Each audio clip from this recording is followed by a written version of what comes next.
And we are live with Bud Seigel, aka Buddy Beeks. What's How up? you doing? How you doing? So this recording, we've been talking about making this recording for a pretty long time, months, and we finally got it going. And I just need, for anyone that's going to be watching this, I need to just set this whole thing up. Just to give some context to this whole thing, Bud and I have known each other for 50 years. Bud asked my sister out when, how old are you? We were 10. 10 years old. So I knew her in kindergarten. we go way, way back. But as we got older and we started to roll in the same circles, we didn't get along. We started kind of messing around with each other's girlfriends, and Before that, I think we were competitive athletically. yeah. So You were a jock and I was a surfer. anyway, it was really the girls that was the demise of any type of friendship that we might have had, that we eventually had. We put that stuff behind us. So we hated each other for a while, till one day a mutual friend, Ricky Solomon, living out in California. You were living in California. I was living in California. No, I was just visiting after rehab. Okay, visiting after rehab. I was living with a girl. 91? What? Around 91. Yeah, 91. Good memory. I was living with a girl, it wasn't working out. I needed a place to stay. You were staying with Rick.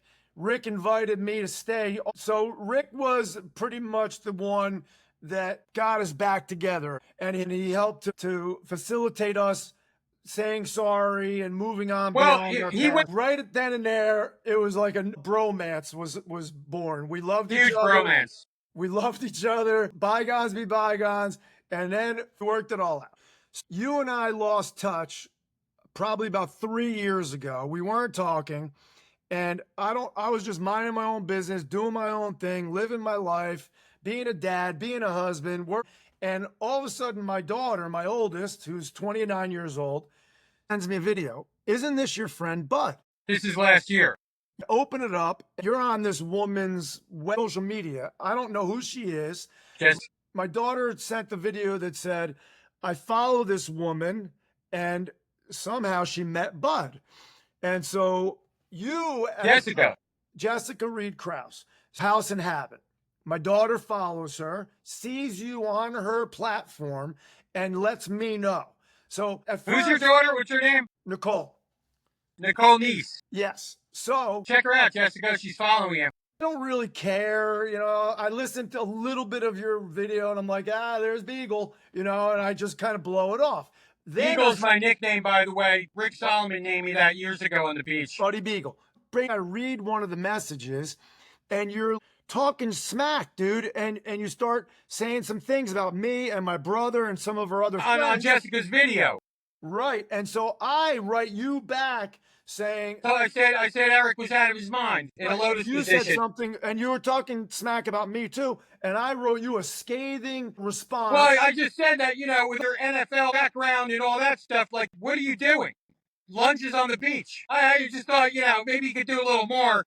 I sent this scathing response, and then you said to me something about God and Jesus, assuming that I had no relationship with God or Jesus. Relationships with, like, gurus. Right. You thought I had some indigenous grandmothers and, right. You assumed the Brazilian weird whack jobs out there in the Amazon. Then I responded and said, dude, Jesus has been my Lord and Savior for a really long time. You don't know what you're talking about. And you were like, huh? What? So then we start chit-chatting back and forth a little bit. You're going deep on so many long messages and sharing these audios that you're putting out onto Jessica's platform.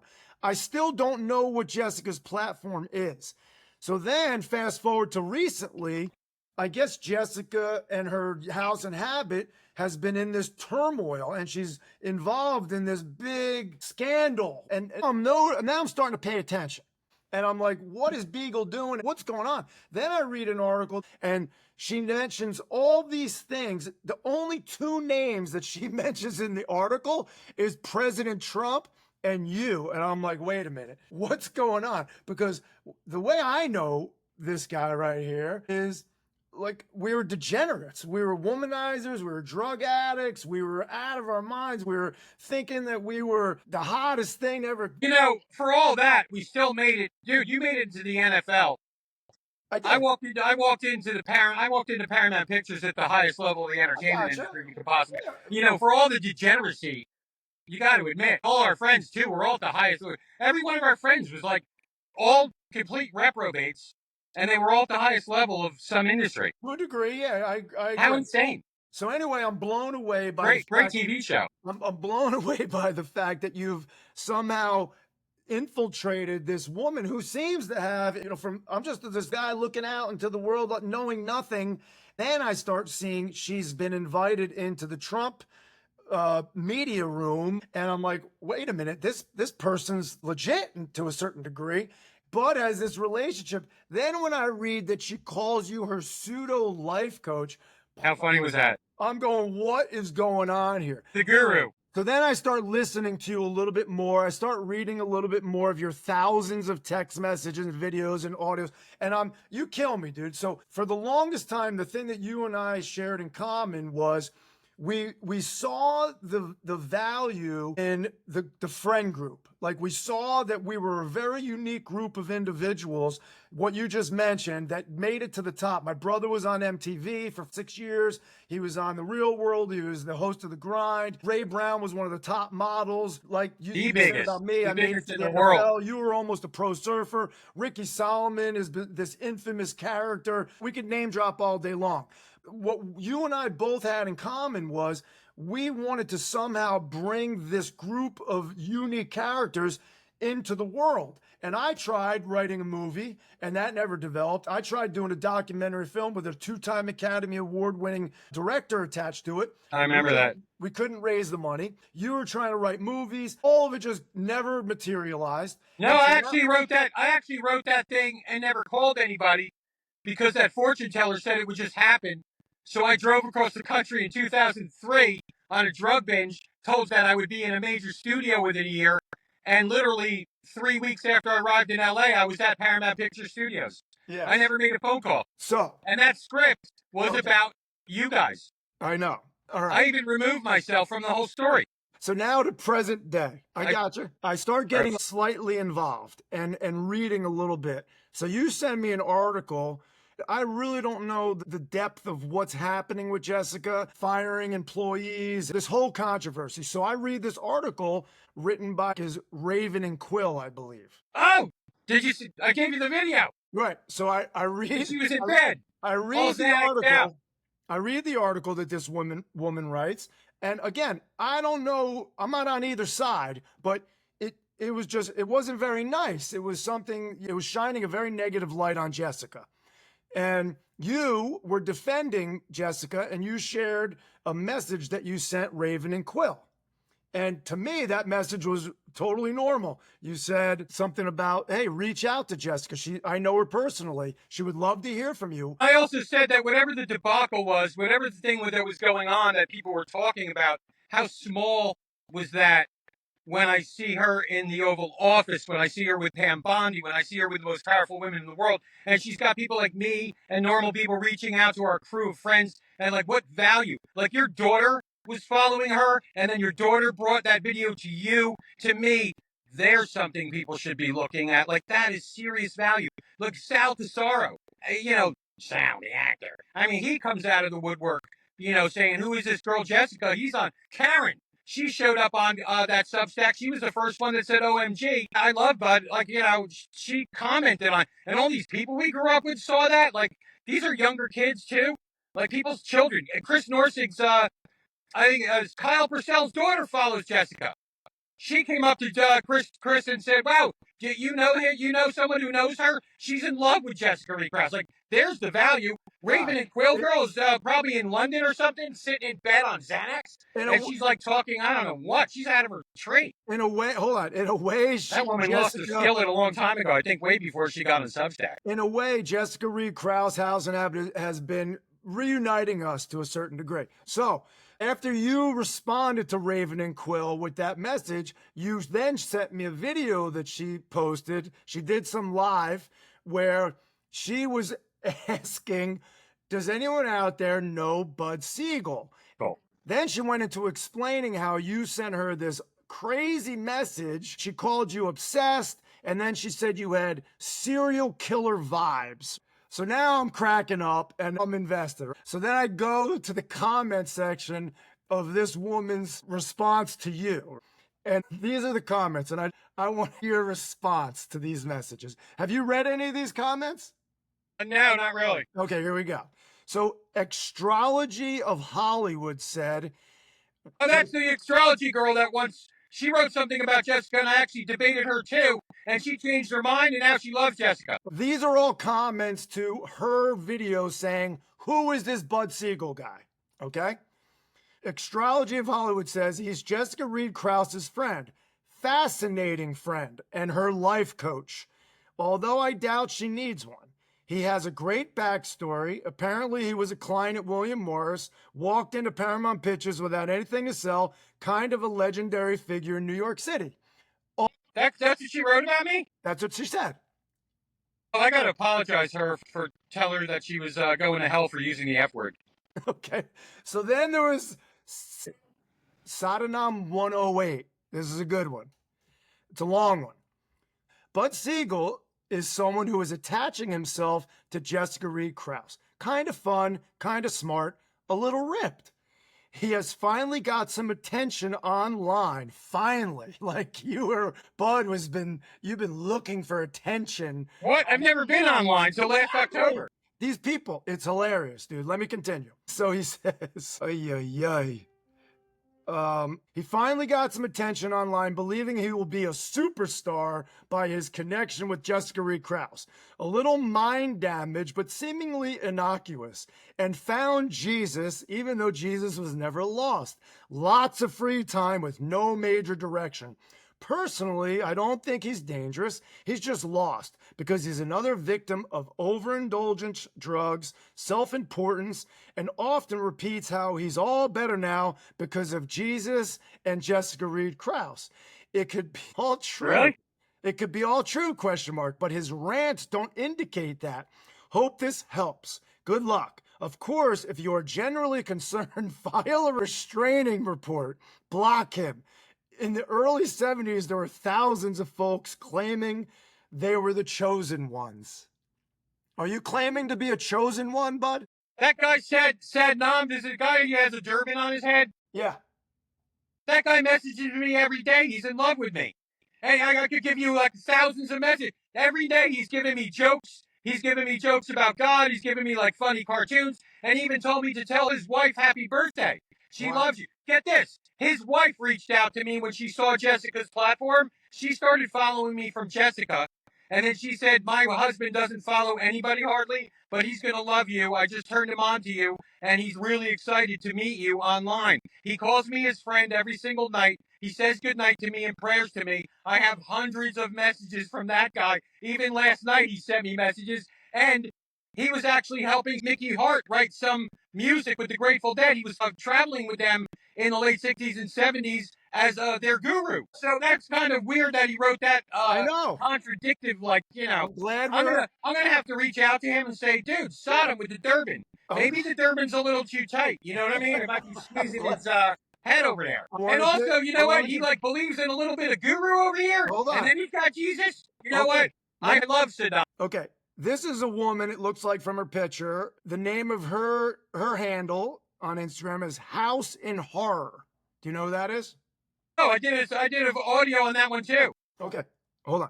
This is what she said. Who is Bud Siegel? He's got a parasocial thing going with Jessica, like truly convinced she's his twin flame because they locked eyes once over a Slim Jim at a gas station in LA. I'd block I don't think either one.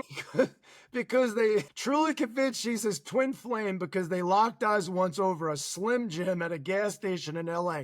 I'd block him and call it a day. He's giving strong main character in his own conspiracy theory energy. Wow.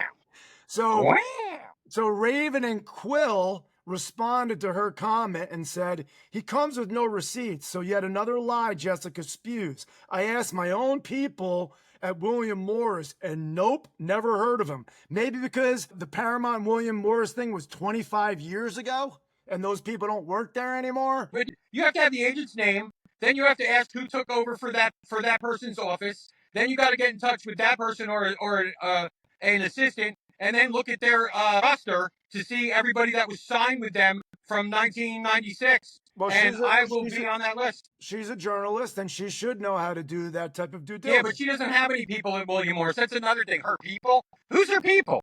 That's what I'd Let like me to know. hear. Who are her? Like when I say I have people, I can name like Susan Rubel, senior vice president of Paramount. I can name Mary J. Maher. I can name Jeffrey Hunter, who ran William Morris. If you could find his assistant, that dude will never forget me. Also, Susan Glacier, who's the senior vice president of Paramount Majors in 2003, she will never forget me, including I threatened her, because Okay. I thought she was going to steal my script. Okay. I mean, I could throw the names. I got you. And you can check them all out. Let's move along.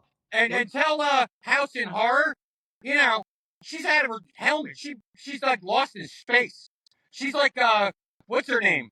Bezos' wife and Katy Perry. So the Yes, last I wish they were lost in space. Okay, They should have been lost in that rocket. the She should last- have got, tell that girl to go up in a rocket. Get out of here. Beat it. You know what? We'll tell her to beat it. How's that? Beat it. Okay. Raven and Horror. Hold on. Horror and Quill. So Raven and Quill's final sentence to her response Did she get out of was, bed? She's like lying in bed. That one. Bud, stop. All right.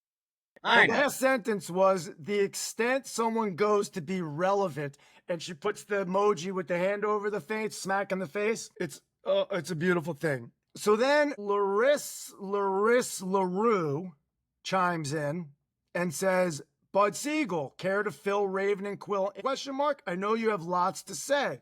Then Maddie and Maverick says, I would not summon him. Call MET instead.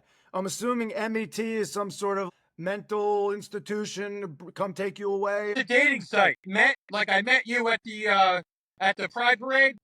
I met you at the liberal dog hugging, cat loving festival. So then Larissa Oh, by the way, it's National Hug Your Cat Day. National Let Go of Your Cat Day.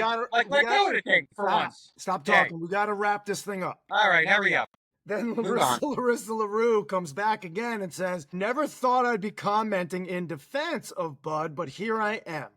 I've had conversations with Bud for a long time, and while I believe he is a manic person, he's not maniacal. Jessica gave him a platform, and maybe for the first time he felt heard. Wow. Despite Jessica being a clearly damaged and unhealthy human being, Bud is loyal to her. Bud is a weird dude, but I don't believe... What's wrong with weird? Like, we're all weird. You're not weird, Larissa LaRue? Yeah. Bud is a weird dude, but I don't believe he has reason to lie or exaggerate his connections from his past. If you truly listen to him, he's extremely knowledgeable and interesting, but tiresome and long-winded. Let's not hate on Bud anymore. Come on now, she's exaggerating. She's the one exaggerating. I'm not long-winded at all. No, not at all. Very short. I have short, to the point messages. Jessica will vouch for it. My War and Peace type novel text messages aren't really as long as they look. They just look like a Tolstoy novel. Okay, then Maddie and Maverick. An illusion. I don't know. Like the illusion of Jessica Reed Krause that they write about. I don't know if Maddie and Maverick are two people, one person, man, woman, whatever. And this person. It's like Thelma and Louise.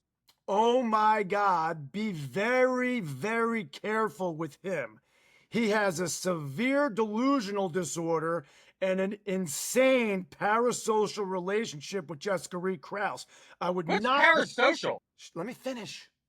I would not provoke him. I'm afraid Jessica and Mike are going to find him standing over their bed any day. And Raven and Quill answers back saying in capital letters with 5 exclamation points, for real, I'm genuinely scared for her. And that's it. What? Dude. Wow, John, that was fantastic. Buddy Beeks, I am not surprised that you have found yourself all wrapped up in this world. And I love you. I'm happy to be your friend. I love you too, John. And I just want all these people that are making these crazy, outlandish, you don't know, Bud. How can you comment on any human being? That's part of the problem that this social media creates. Dude, what do they call Jessica, the most unhealthiest person? You ever look at her? Dude, she just got McDonald's for her boys and and their class, like 8th grade class or 5th grade class. You see how normal her husband, dude, was just surfing in El Salvador, hanging out with the dog, and like he plays guitar, and the boys all look normal, dude. They look like normal. The woman was standing in the Oval Office, right? The only social media influencer, or I wouldn't even call her an influencer. She's a journalist on social media who puts the camera outward. She's not really opinionated. She has some opinions, but she flip flops because she changes them. Just like, I mean, I don't hate RFK anymore like I did a year ago. I mean, so what? I said he was a sleaze bag. Now I retract it. I don't think he's that sleazy. He maybe made some mistakes, whatever. But what I'm saying is, what do they call her? The most unhealthiest person on earth? I mean, how can you look at her with her kids and her husband Mike and think it's anything like, wow, I am a weird seed, whacked out individual compared to her or her husband or the whole family? I mean, think about it. She went a way better route than we did when she got married. I defend her. I focus on the value. Like, and also all this bad press. Maybe Vanity Fair will pick up, become obsessed with me too, like they are about Jessica. Let me wrap this up. The point. Let's revamp the Vanity Fair. Why don't you give it to Jessica? Let her be the editor. Hold on. The point that I want to make. And then fire that girl. You know what? Keep her. Can I say She's something? Not so bad. All right. The only thing that I'm going to agree with out of all of those comments that those people made, a lot of them derogatory, is that you're long-winded. And you gotta. So what I want to say to all the people that might be listening to this, that are on these social medias, that throw these comments around, you don't know Bud. I grew up with Bud. I know him for 50 years. He's not maniacal. He's not going to stand over somebody's bed with a knife. He doesn't have a mean bone in his body. He's a sweetheart of a guy. He's loving. I wouldn't go that far, dude. I'm really not sweet. Yeah, you're not. You're kind Definitely not. Yeah, you're a little grumpy. But I'm not gonna be hugging anyone's dog. But you want the best for humanity. Oh, 100%. Exactly. And so don't judge, don't criticize people. We're all in the same struggle. We're all human beings. We got to love each other, take care of one another. We do have to judge each other with the righteousness of the Bible. All this arguing and we have to judge each other somewhat, John. And judging and criticizing. We need to judge each other on a different type of level, right? There you go. Exactly. We need to walk in the steps. Like, get the dog out of your arms in the food store, you kind of judgment. Like, hey, lady, the dog in the bag over the buffet, get out of here.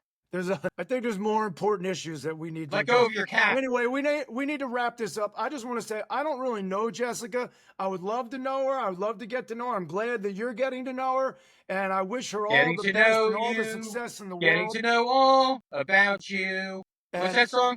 And Buddy, is that Annie? Buddy Beegle and I are going to put out some videos. We're going to tell some funny stories, and we're going to share our love for Jesus Christ. That's all we can do. Yeah, Jessica's reading the Bible, and she's getting flack for that. People are actually criticizing her for reading scripture. Like, how do you even criticize someone for that? Unless you're like a radical Islamic, like somebody at Harvard. It's a sad reality we live in, Bud. But sad state of affairs. All we can do is keep shining the light and point out the indiscretions and admit our own. You know, I'm a flawed human being. I still sin. I still make mistakes. I still make bad choices. But I don't. I'm perfect. Yeah. In the big picture, I got serial killer vibes. All love. Serial killer vibes. Let's go, dude. I gotta hang up. Good talking to you, Beagle. Any final words within 2 sentences? Yeah, I think you said it all. I think this is great. And hey, Jess, hey, Mike Krause. We are Jersey Shore is in the house of Krause. God bless you guys, and love you, Buddy Beegs. Got to run. Love you too, Johnny Nies. Later.